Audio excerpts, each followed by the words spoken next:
We would like to thank our host for this very special occasion, si Ma'am Reg, na though nagkausap ka kami sa Facebook, hindi kami nagkita, in person na kami nagkita.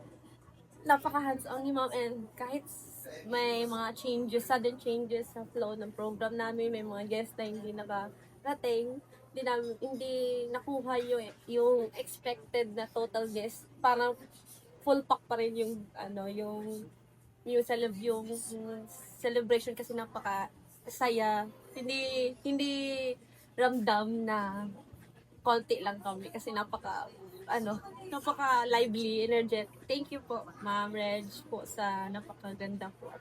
Mas special niyo po ang celebration namin ng birthday po ng baby namin. Thank you po.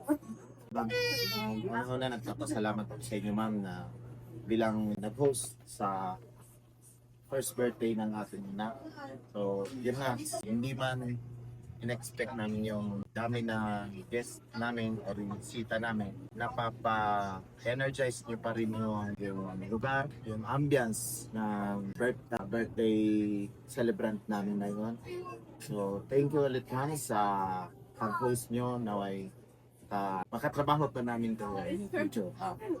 Sa ulitin na birthday at first birthday rin ng ulit ng First birthday ulit. Thank you, ma'am.